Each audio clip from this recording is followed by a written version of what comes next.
Halo guys, selamat datang kembali di channel DJB. Sekarang saya akan membuat tips and trick mengenai MIUI. Jadi handphone yang bakal saya pakai ini ada Redmi Note 8. MIUI itu dipakai dari segala seri Redmi, seri Mi ataupun dipakai di tipe Poco. Nah, salah satunya di Redmi ini yang tipe yang memang banyak orang beli Redmi Note atau Redmi 8, Redmi yang lain, semua tipe MIUI bagian settingannya mirip. Kita lihat langsung dari bagian settingannya. Jadi, kita bakal lihat apa saja menu-menu yang terdapat di dalam settingan ini. Dari about phone kita bisa lihat untuk cara update-nya. Tadi kita bisa masuk ke sistem update dan kita bisa klik apakah ada update terbaru atau tidak. Dan di sini ada tulisan update terbaru. Kita bisa langsung klik download. Jadi tadi saya coba lagi. Jadi teman-teman bisa masuk dari screen paling atas seperti ini. Paling atas ada tombol untuk setting. Ke about phone kita bisa cek apakah ada atau tidak. Jika ada kita bisa klik download. Sambil diklik download, ini bisa sambil kita cek apa saja yang didapat dari updateannya, ataupun kita back ke menu yang berikutnya.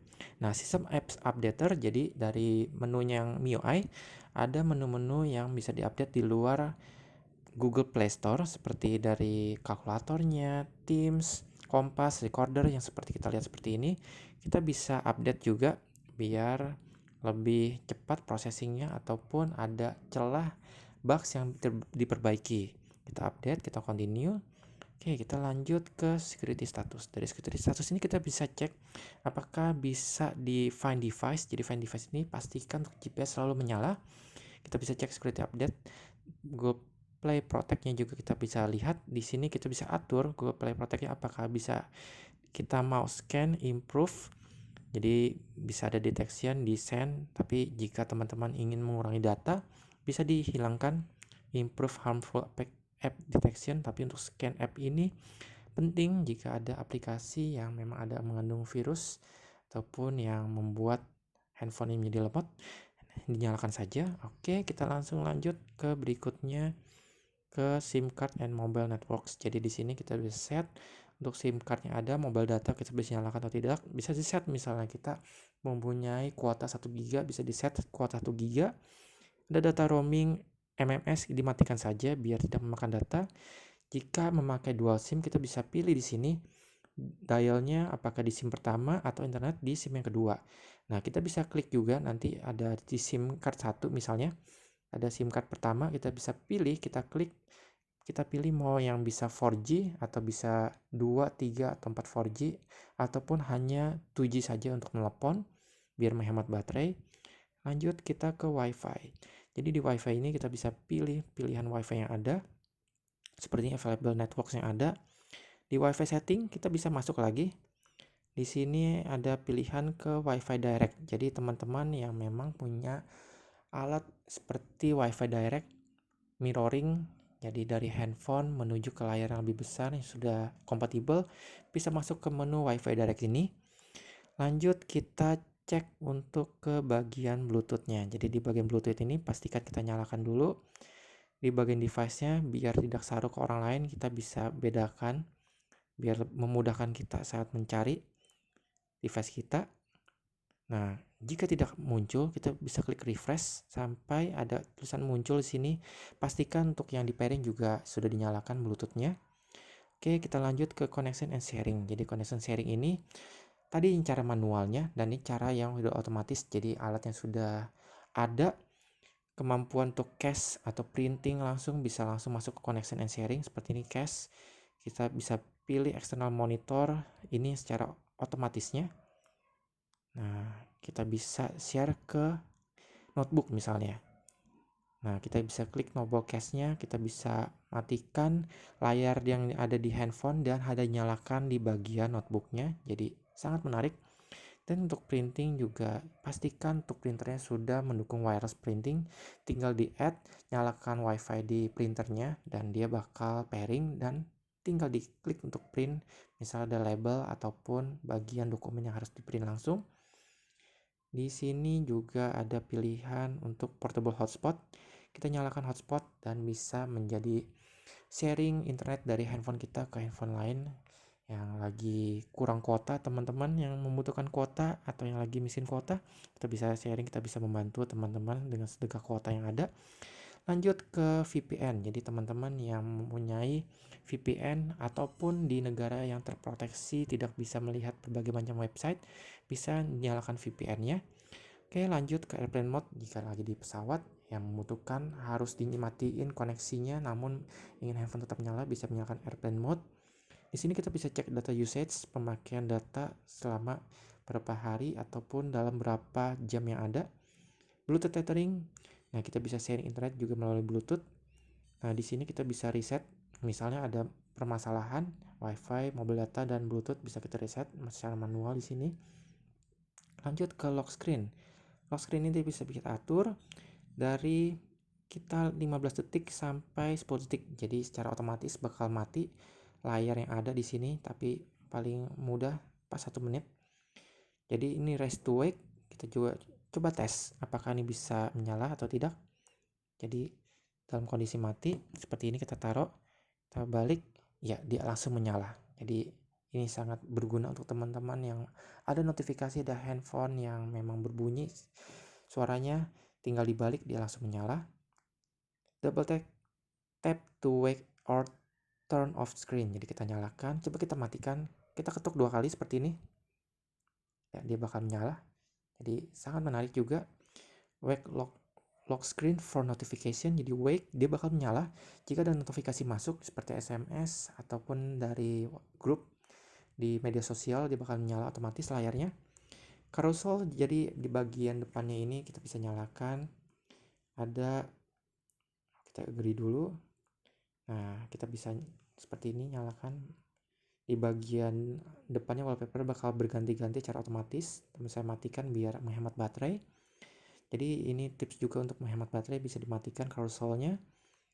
Lock screen info bisa dimasukkan teman-teman info seperti nama pribadi ataupun ada status di bagian depan layar. Clock format kita bisa atur bagian tengah, kiri, atau di bagian agak memanjang ke bawah. Nah, ini juga ada tombol khusus untuk menyalakan kamera. Jadi bagian volumenya ini bisa dipakai sebagai tombol. Bila teman sering foto-foto, tinggal diklik tombol bagian volume samping dan kamera menyala. Kita coba tes launch kamera. Coba kita matiin, coba kita klik 2 kali. Nah, seperti ini kamera langsung menyala. Jadi sangat berguna tombol ini. Nah, pocket gesture, jadi kalau teman-teman masuk ke dalam kantong, biar tidak menutupi, kita lupa misalnya lupa mematikan layar, masuk ke dalam kantong dia bakal mati layarnya. Jadi ada sensor, jadi ada sensornya, jadi ya harus dimasukkan dalam kantong dulu, dia bakal memati layarnya. Jadi sangat berguna untuk teman-teman yang buru-buru masuk kantong dan langsung mati layarnya. Untuk bagian displaynya kita bisa atur brightness levelnya, bisa automatic ataupun seperti ini kita bisa atur secara manual. Reading mode ya, kita bisa atur biar matanya tidak mudah lelah. Bisa ada schedule-nya, ada timernya, kapan bisa mati, kapan bisa nyala. Jadi ini berguna teman-teman sering menonton atau sering membaca di layar biar mata tidak cepat lelah. Dark mode ini juga bagus, jadi menghemat daya. Berubah warna jadi warna hitam backgroundnya. Bisa diatur juga pakai schedule nyala matinya. Text size-nya juga bisa atur dari ukuran paling kecil seperti ini atau ukuran paling besar. Jadi untuk teman-teman memberikan kepada orang tua, handphone ini cukup rekomen karena bisa diatur ukurannya sangat besar, tulisannya teksnya terlihat lebih besar. Oke, lanjut kita ke bagian notes. Jadi untuk teman-teman yang masih merasa terganggu dengan notes kecil ini seperti tetesan, kita bisa hide seperti ini. Jadi tidak terlihat atau notes tetap masih ada, kita hide. Atau kita bisa turunkan bagian notifikasi paling bawah seperti ini. Jadi benar-benar seperti handphone yang Redmi Note 5 ya, saya lebih prefer yang ada notesnya, tidak masalah, yang penting layar lebih lebar. Lanjut kita bisa lihat, kita bisa pilih apa notes itu bisa nyala secara individual di aplikasi yang ada. Oke, kita bisa lihat lagi pilihan untuk status barnya, kita bisa nyala matikan icon-icon yang ada, connection speed seperti ini kita nyalakan, muncul incoming notification, ikonnya memakai Telkomsel, Excel, Indosat kita bisa nyala matikan di sini. Bisa diedit juga nama carrier-nya. Indikator baterainya bisa cara persentase, graphical seperti hanya gambar doang, atau percentage next to icon seperti ini. Jadi ada di samping, tapi ya lebih besar tulisannya, mending seperti ini. Di dalam icon ada tulisan. Di sini juga bisa pilih notification set shortcutnya, search atau setting. Jadi kita bisa pilih apakah di sini tombol search. Nah, jadi tombolnya berubah jadi tombol search atau mau tombol setting. Seperti ini tombolnya jadi tombol setting lagi. Saya prefer tombol setting. Oke, lanjut kita ke full screen mode. Jadi bisa pilih apakah mau masuk ke mode full screen setiap aplikasi ada atau di mode yang tidak full screen seperti ini, jadi no share hilang. Saya prefer untuk full screen saja biar lebih luas pembacaannya. Bisa auto rotate screennya seperti ini, namun di aplikasi tertentu atau yang memang kompatibel dengan auto rotate bisa dibalik secara otomatis. Kita lanjut ke bagian sound. Ya, bagian sound ini juga tampilnya cukup berubah. Ada bagian ringtone, alarm, kita bisa atur, event, notification. Nah, saya masuk mode silent, dan bisa atur juga suaranya, alarm, sound, vibrate dalam telepon, dalam silent mode. Jadi walaupun silent tetap bergetar. Tabnya bisa kita atur, light, medium, strong. Saya atur off, jadi biar menghemat baterai juga. Additional setting di sini ada pilihan juga. Ya, jadi untuk bunyi-bunyi seperti delete pad, tab, screen locking, screenshot sound, delete sound, semuanya saya matikan biar tidak suara. Di earphone ini kita bisa atur, jadi pastikan earphone dikoneksikan dahulu dan kita nanti bisa atur untuk equalizernya. Seperti ini pilihannya. Earphone bawaan Xiaomi lebih tepat karena bawaan Xiaomi ini bisa diatur lebih rinci bagian equalizernya, tapi untuk teman-teman yang memakai earphone lain di luar merek Xiaomi tidak masalah, bisa atur secara manual. Kita lanjut ke bagian notification. Nah, notificationnya kita bisa atur juga apakah mau ada lock screen notification, floating, atau notification badge, jadi ada titik merah yang ada di aplikasi kecilnya. Nah, kita atur lagi ke bagian home screen. Jadi di bagian home screen itu kita bisa atur launcher yang dipakai. Saya memakai Shift Launcher ataupun teman-teman pakai Nova Launcher atau launcher yang favorit yang kalian sering pakai. Di app Vault kita juga bisa nyalakan atau matikan. Nanti saya bakal membuat di video tutorial berikutnya. Kita bisa atur untuk memasukkan home screen setting, misal di aplikasi yang baru diinstal, apakah dia dimasukkan secara berurutan atau masih bisa diatur secara manual. Jadi home screen-nya layout ini 4x6 pun kita bisa atur. Awalnya bawahnya 4x6, kita bisa atur menjadi 5x6 biar lebih luas aplikasi yang ada. Seperti ini. Jadinya ada 5x6 ke bawah. Oke, lanjut setting, bisa cek untuk memori status, kita bisa nyalakan. Jadi di sini ada terlihat status memori yang terpakai, sisanya berapa.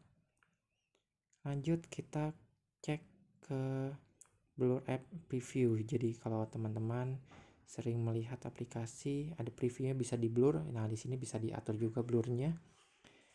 Suggestionnya saya matikan biar tidak mengganggu. Di bagian wallpaper, jadi wallpapernya kita bisa download, ataupun teman-teman yang mempunyai wallpaper bawaan dari Xiaomi-nya bisa klik ke My Page dan masuk ke tema yang ada bawaannya. Jadi perlu download. Jadi ini yang gratisannya juga yang bawaan. Perlu memakai data lagi. Icon kita bisa ganti, lock stylenya. Oke, settingannya kita bisa matikan juga biar tidak muncul rekomendasi. Jadi di bagian notifikasi bakal muncul terus, itu juga memakan data. Ya, kita matikan saja. Lanjut ke bagian password and security. Jadi untuk password ini pastikan teman-teman pakai ini jika sering dibawa kemana-mana, apalagi kita tidak mau juga handphone hilang, tapi ini sebagai keamanan kita bisa atur passwordnya 2 kali password dipakai. Kita seperti ini, kita masuk misalnya, kita bisa matikan turn off lock atau change screen lock. Kita bisa pilih juga apakah mau pakai pin, pattern, atau password yang lebih panjang tulisannya. Lanjut ke fingerprint unlock, kita bisa set juga fingerprint unlocknya, tambah 1, 2 dan tambah fingerprint yang lain. Dan di sini bisa atur untuk paymentnya. Oke, private password jadi biar tidak muncul tulisan yang ada. App bisa di lock juga, jadi teman-teman ada app biar teman-teman seperti yang WhatsApp yang private tidak bisa dilihat orang lain. Ada face unlock, tapi ini tidak rekomen karena terlalu mudah untuk dipakai orang lain mencuri data yang ada di dalam. Unlock with Bluetooth device jika teman-teman mempunyai seperti jam tangan yang smartwatch bisa memakai Bluetooth untuk unlock handphone ini. Lanjut ke privacy protection password. Ini privacy, jadi kita bisa cek seperti ini. Jadi ada tambahan proteksi memakai pattern, ya tidak perlu. Oke, lanjut kita ke privacy emergency alert. Juga sama, location-nya bisa kita lock. Emergency alert, jadi misalnya ada masalah kita bisa munculkan status emergency secara SOS seperti ini. Kita bisa tekan secara 5 detik, bisa mengirim ke pesan-pesan ke teman-teman yang terdekat. Jadi kita nyalakan, namun saya matikan dulu. Kita cek lagi untuk privasinya, kita bisa atur seperti ini ya, tapi saya biarkan bawaan dari Xiaomi nya aja. Authorization-nya juga kita bisa matikan seperti ini. Jika ada yang aplikasi yang kita mematikan, kita tidak perlu, kita matikan seperti ini. Baterai performance, tapi saya untuk yang bagian Xiaomi ini sebaiknya dinyalakan saja. Oke, lanjut ke bagian lainnya, digital well-being. Jadi bisa lihat pemakaian dari handphone ini. Ya, seperti ini kita memakai di setting 18 menit lebih, Chrome dan other. Ya, kita bisa lihat. Lanjut ke special feature, ada game turbo. Jadi ini mirip seperti yang di Realme jika teman-teman sering memakai game. Kayak ada game speed booster di sini. Tinggal masukkan game yang ada biar tidak mengganggu notifikasi ataupun telepon jika sedang memain game. Lanjut quick reply, jadi jika teman-teman sedang ada pemakaian bisa langsung masuk ke notifikasi. Jadi ada quick reply. Second space, jadi teman-teman memakai aplikasi kedua di satu handphone memakai second space seperti ini. Lanjut ke Mi Account, jadi Mi Account bisa simpan data di akun Xiaomi di cloud, namun saya tidak memakainya. Google, kita cek settingannya, tapi saya membiarkan settingan ini bawaan dari Google yang ada. Jika mau ganti password ataupun settingan yang lain mengenai Google, bisa lihat sini account and setting. Nah, di sync ini kita bisa atur apakah auto sync atau tidak biar menghemat data, ataupun synchronize hanya di WiFi biar saat pemakaian data tidak sync data yang besar. Seperti ini kita bisa lihat apa saja yang sedang synchronize. Saya sudah memasukkan akun Google jadi masuk di sini synchronize. Jika ada WhatsApp juga bakal masuk lagi akun-akun yang ada di sini. Oke. Lanjut ke service and feedback. Ya, kita tidak memakai itu jadi tidak perlu dimasukkan. Lanjut ke tadi bagian about phone. Jadi untuk settingan ada updatean terbaru, saya bakal tes seperti apa updateannya di video berikutnya di MIUI yang versi terbaru. Oke teman-teman, nanti untuk video mengenai tips and trick yang lain saya bakal buat di video berikutnya. Selalu bantu channel ini, klik tombol subscribe dan klik tombol likes. Terima kasih telah menonton.